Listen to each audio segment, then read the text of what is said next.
何なんだオダクだ。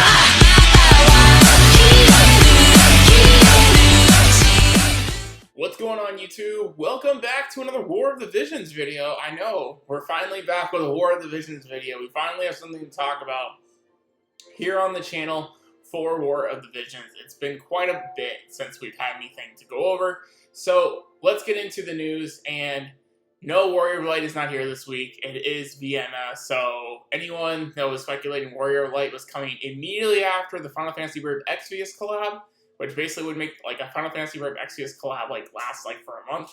No, it is not here. It probably will be the next banner. So get your Visor ready for that if you guys are saving for him. But anyway, let's hop into what is here this week. So first of all, they're going to be doing a map change for the Mock Guild battle. I know a lot of people are probably excited for this because a lot of people have been getting sick of the kind of the gunner meta for both guild battle and for regular PvP. So, you know, a lot of people, I know, shout out to Spoot, he's been very infuriated with Guild Wars. So hopefully he'll be a little revitalized into the game with the new map change. So it is going to have dark attack out. You guys see there, it's got some pillars in the middle, it's got some rocks along the outside, some places to hide, things like that. So we'll see how that pans out. I think gunners will still be good. They're just not going to be crazy good because they cannot shoot through those pillars. So we'll see how it goes, though. I do have sword units and I do have stern, so if those end up being a better fit for me personally, then I will switch up my team formations. Though there are no rewards, the Mock Guild battle allows you to train for actual guild battles by taking to the field with 3 units to auto battle. Now has your chance to prepare for the map change by taking on simulated battles that can be played without consuming NRG. So this is pretty cool because you're actually able to test how your formations will interact with other CPUs.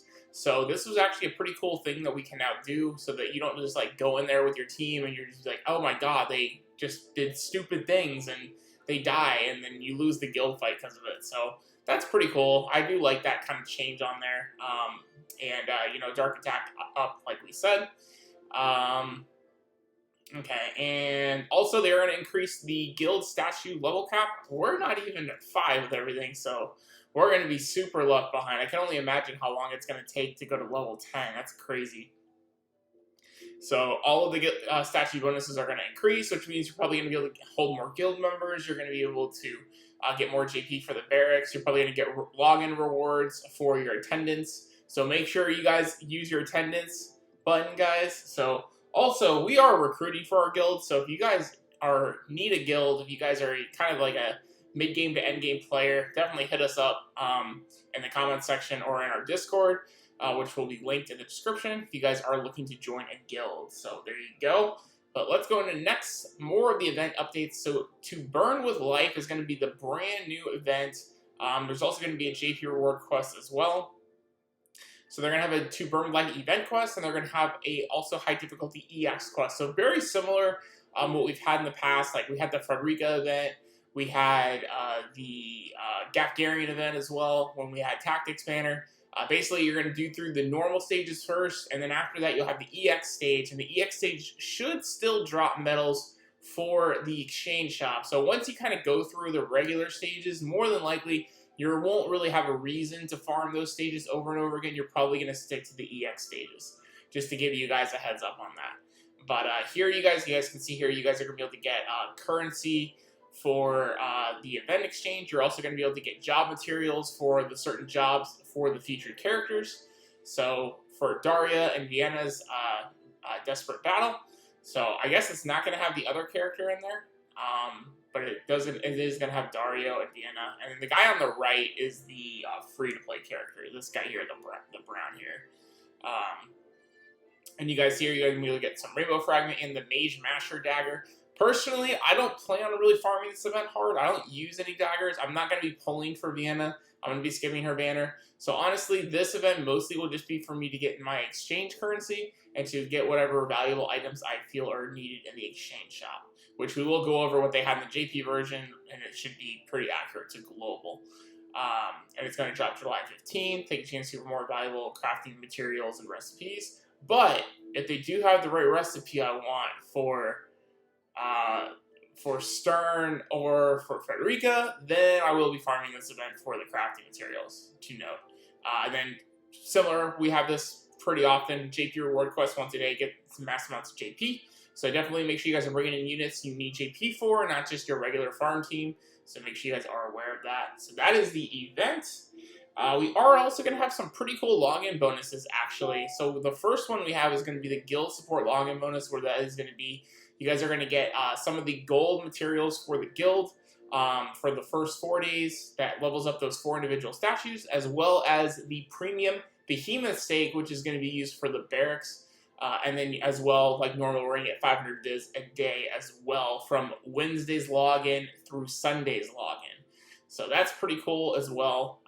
And then there's also going to be a guild gift campaign. Make sure you guys change this in your guild settings to give out 3 times guild medals instead of 1 times guild medals. So make sure you guys are aware of that as well. And then finally, we are going to have a milestone login bonus, which is a surprise every single day for the next 10 days. So basically for the entire length of the Vienna event, or the banner rather, we are going to have 200 extra viz. So on those select login days of the 5, you're actually going to get 700 viz for every login minimum, not on top of your regular monthly login rewards. So that is pretty nice. This is going to give you guys a free multi. So if you guys are not aiming for Vienna, I do recommend you guys save for like Warrior Light or whatever your next pipeline unit you're, from the JP version you're looking to pull for. So just, spend your viz wisely, because you guys know how much you need to TMR a unit. It is a lot. So, but yeah, that's pretty cool. That was for the milestone login. I think they mentioned that something like that in like the whole news breakdown when they did the whole like big video cast when they originally brought the FFBE Exvius universe collab thing. So I believe this was in there. So we're just finally getting it now. I actually kind of forgot about it, to be honest. It's been so long. And then finally, we are going to have a new banner. So, like I said, Tyrell is going to be a knight, and he is going to be the free-to-play unit you guys can get from the exchange shop. And then Dario is going to be the featured MR unit for this banner, and then Vienna is going to be the featured UR for this banner. I personally am not going to be pulling anything at all outside of the free multi-summon we get more than likely from this event. So if I get Dario from that, amazing. If not, I'll just get him eventually later. And I'm definitely not pulling for Vienna either, so, it is what it is. If we get them, cool. If not, we'll get them down the road on another banner. So, obviously, you guys are going to have your Visor consumption bonus for the Vienna shards. You're going to have Vienna hard quests added, all that good stuff. I assume it's going to be the same consumption bonus. Pay $1 a day, get 5 shards. You do that for the 5 days. You guys are going to get 40 Vienna shards overall. So I still may do the $5 I'll at least do the $2 to get the Rainbow Sphere. I actually forgot to get all arranged shards. I missed 3 days of purchasing, so I couldn't get all of them, unfortunately. So I just ended up stopping on the 2nd day purchase personally. All right, we lost internet while we were recording. That's awesome, guys. All right, so we're back, and let's finish up the news today, guys. So we have Vienna Fennis, which is going to be the brand new assassin, thief, and dual gunner for today. So pretty cool. She's a dual gunner, so you actually could use her in like a comp with Frederica and Lucia. So that's actually pretty cool. I wouldn't mind getting her eventually. I'm just not going to go hard for her because I'm going to be going for a magic team as well to go and coincide with my gunner team. But she is a good unit. She's a highly rated unit overall, so I definitely don't blame anyone for going for her. Just keep in mind what is down the road and make sure you guys plan accordingly depending on what you guys are looking for. So she has her limit burst is going to be deal 3 large hit damage to a target and a chance of inflicting poison for 3 turns. Pretty straightforward attack there, and it's got a full cross animation, but it looks like it is just 1 target. It doesn't say all targets. And then Armor Cleave lowers defense for 3 turns and deals large damage. You guys know Orlando, so this is a very similar skill to that, to Armor Crush. This is Armor Cleaver. And then Heavenly Blade deals medium damage to targets within self, so that is an AoE. Very good, actually, range of AoE. Lots of targets around herself, so if people start surrounding her, she can definitely do some damage to them, so that's pretty cool. So that is Vienna, and then we have Dario Horn. So he obviously does not have a limit burst because he's an MR. He's going to deal wind damage large to the targets within range based on the magic stat and bestows Earth Eater. So that is pretty cool. Another way to, another good tank we can have access to. So if you guys do not get rain, he's another good alternative for your magic tank when that meta does come around. And his main job is Spellblade, sub job is Ninja, and then sub job is also Paladin. So some pretty cool skills. He does have Taunt in both Spellblade and Paladin, so he does have access to Raise Hate, so that can make him a more viable tank, given that he has 2 abilities, not just one, to Raise Hate. With how Hate's been readjusted, could be very, very useful to you guys, so something definitely to look forward to. And then Tyrell, we have him as a Knight, Viking, and Lancer. And then he's going to deal a medium damage to the target and lowers the attack, magic, and agility for 3 turns. So that's a pretty good debuff stats. That's actually pretty cool. So not too bad. Trinity Break, I believe, is on Engelbert as well, though. So I don't think that's an exclusive skill. And then, obviously here, once a day. Oh, we're bringing back the hard quests exclusively for Vinera. So which means we probably also are going to have the mission endeavors as well for her. When you spend Visor, you're probably going to get shards for her. So if you do end up pulling her, you guys can do the hard quest. This once again is a trap ploy for Gumi to get you to pull on every single new banner, so that they want you to try to get your extra shards of that character for pulling for every UR unit. So like I said, if your goal is not to get her, this event should not entice you to pull for her. So it's all up to your discretion. I definitely don't blame anyone for pulling for her, because she is a very solid unit. But do not make the hard quest limited thing that they're bringing out, like they've done for the last 2 or 3 characters, be the reason you want to pull for her. Be it, as a bonus if you do plan to pull for her. So just my 2 cents on that. So you can get up to 50 shards for that, and then once again, the Visor, yep, like I said, a Visor consumption bonus. Pretty standard what we've had the whole time. You guys spend up to 50,000 Viz, you're going to get all the rewards there, which equates to 40, 55, 65, 70 total shards. So if you add that with the 50, that is 120 shards in total, guaranteed from the hard quest and from the consumption bonus. So that is a lot of Visor though, so most people probably aren't going to do that. So that is going to be it for the news. So we're actually going to hop over now into WOTV Calc to show you guys the event and the weapon. Alright guys, first we're going to go over the events that we have here. Like I said, this is going to have different rewards. You guys clear the event on the first stage up to 3 times, and you guys are going to get a free copy of Tyrell. And then you guys do Battle 2 1 to 3 times, you get 10 shards, 400 of the currency. And then you guys just go down here, gain job materials and currency 4, and his shards. So basically doing this event is going to allow you to probably more than likely fully limit break him. I'm sure the drop rewards as well are going to have his shards like they have done in the past. And then you guys are going to have your record missions for the different battles. So it's going to give you more currency, more job materials, more shards. You are going to get some Fragment of Thoughts, some more event currency, and a Rainbow Fragment of Thought when you do the 10th battle for 10 times. So that looks like to be the rewards. A little lackluster in my opinion. No extra Visor, no, besides the 1 Rainbow Sphere, no really extra super coveted materials, which is a little unfortunate. But, they could change this for global, we'll see. And then next, you guys do your 3 chains or more, no knocked out unit, don't use an item, don't continue. You guys are going to get all these for the EX stage, which is going to give you a recipe, 650 event currency, 3 resmithing hampers, which is really, really good. Rainbow Fragment Thought, really, really good as well. And then you guys here, these are the item drops for the EX stage, which is going to have currency, it's going to have the Sorrow Hearts, the Void Catalysts, Adamantiotes, the recipe, and the books for the certain weapon. And then clear EX stage 1 to 10 times, you're going to get 200 Viz, 1 Rainbow Sphere, more of the materials. And then you do the multiplayer, 200 Viz, more of the same crafting materials and event currency. And recommended items, okay. Even after farming the event ends, the shop will be available for a week at the end. Okay. Oh, okay, it's showing you the recommended items to get for the shop. Okay, so let's go into the shop. So you guys can get the shards. If you guys, I guess, are they not droppable?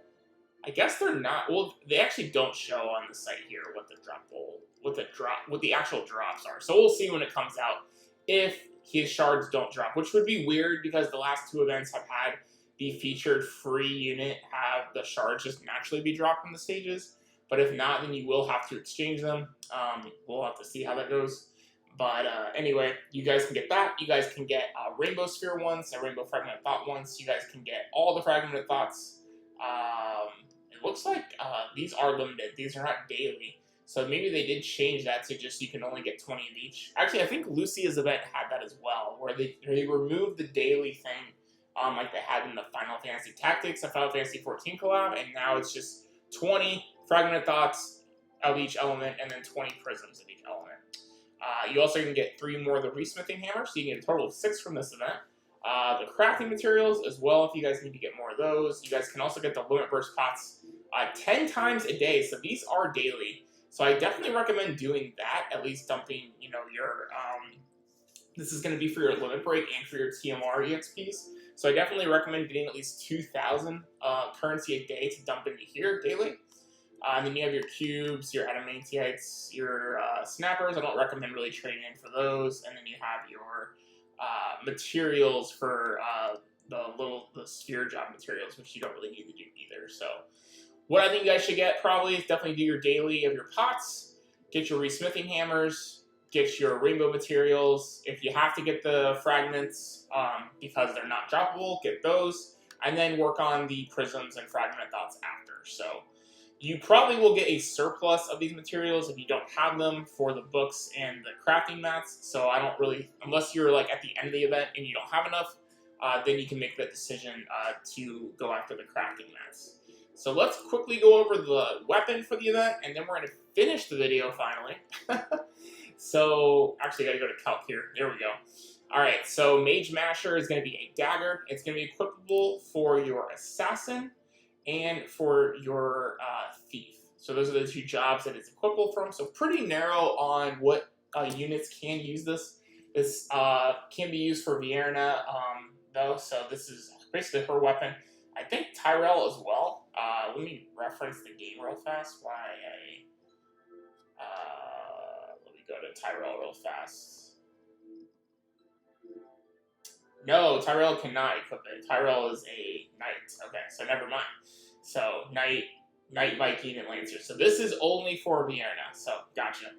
Okay, so on the assault type, it's going to give you 82 HP, 186 attack, 10 magic, 4 accuracy, and 4 crit. So that is pretty good, getting 4 crit for and 4 accuracy. 186 attack's pretty strong. On aim, you're going to get 130 attack, 19 accuracy, and then 4 crit. And then on critical, oh man, that's really good. 9 accuracy, 17 crit, 16 magic, 109 HP, and then 148 attack. I think definitely when we get the changes that percentages of stats carry over, that critical will definitely be better than assault. Having 17 crit rate is obscenely high. 9 accuracy is very, very good to high as well. And then having 109 HP to just have a percentage of that float over to the rest of your kit gear is really, really good. So honestly, and for one, critical is always easier to min-max than assault. Assault is always the hardest because the stat pool is so much in attack that you have to roll a lot of attack. You don't really want to roll HP, and you don't really want to roll magic at all. And then, you know, obviously take the 4/4 if you don't have any gears that have accuracy or crit, but the numbers are significantly lower than the critical. So I think all around the critical is better, in my personal opinion. It's only down by about 30. It's down by 38 attack points, but you get an additional 13 crit and an additional 5 accuracy. So my personal opinion, and of course it is going to have increased slash attack by 15. So there you guys go. That is going to wrap up today's video of the patch notes for War of the Visions for the date of July 13th, 2020. So if you guys did enjoy today's video, definitely let me know that in the comment section down below, guys. If you guys did like it, leave a like, hit that subscribe button and that bell notification button so you do not miss the next video here for War of the Visions, Sin Noales, other mobile gaming contents we do cover here on the channel. If you guys Also, we're looking for a guild, like I said before in the video. Definitely join our Discord in the description below. We are looking for 2 to 3 members currently. So we do have some open spots for you guys. Join our Discord as well if you just want to talk War of the Visions, any other mobile games, things like that. We did hit 5,000 subscribers finally here on the channel, so that is amazing. Thank you guys so much for the support. Definitely War of the Visions, Sinnoh Alice have been the 2 games that have really pushed us to the next level in the last couple months. So I really want to thank you guys for that. Me and Spoot are going to have a big celebration stream. We're going to be giving out gift cards, things like that. Whether you guys play War of the Visions, you know, Dragalia Lost, Digimon Re-Arise, Sinnoh Alice, whatever game you guys have known us for. Even if we don't play it here anymore on the channel, we're going to be doing like a big year's recap of where we've come and gone from different games that we've covered here on the channel. It's going to be a pretty cool video and stream to interact with us there, and obviously you guys have a chance to win some pretty cool Google Play and iTunes gift cards. So definitely check it out when we do. We will definitely be posting it in Discord. We'll promote it in previous videos, and we'll be putting it up in our community section of our channel as well. So be on the lookout for that, guys. It should be within the next week or 2 at the most. And until then, guys, be safe out there. Wash your hands, all that good stuff, and we'll see you all in the next